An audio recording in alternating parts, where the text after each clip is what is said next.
Akumodon on Japama. Today we are going to talk about adjective.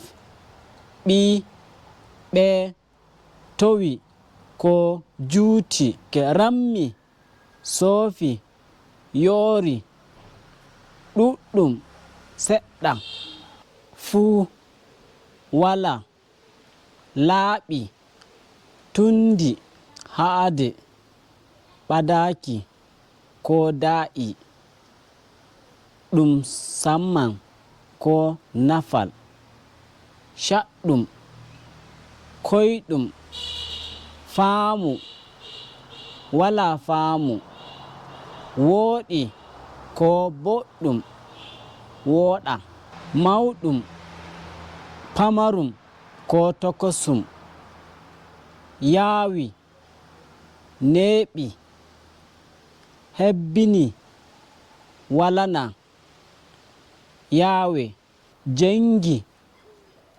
jayngol,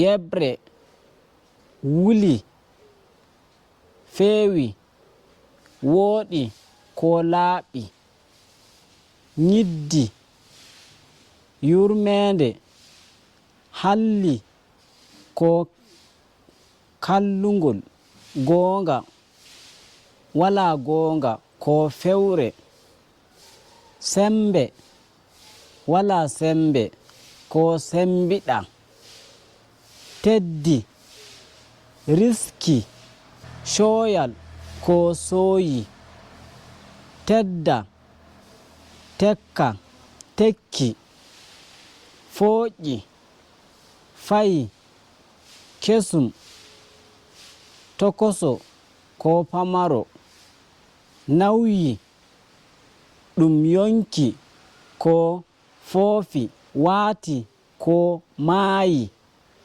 gondi ɗaawo, weli, belɗum, munyal, koɗo, shaɗɗum, torra, higo ko sobajo, boɗejum, narerijum, haakojum, bulajum, ɓalejum, danejum, artuɗum ko arandejum, ɗiɗaɓum, tataɓum, jam, seyo, wembaki,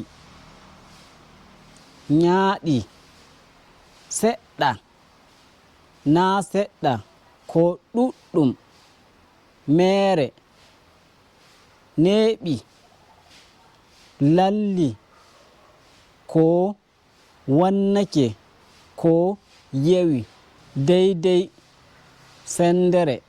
Thank you very much. We will see you for the next video. Nyallen jam.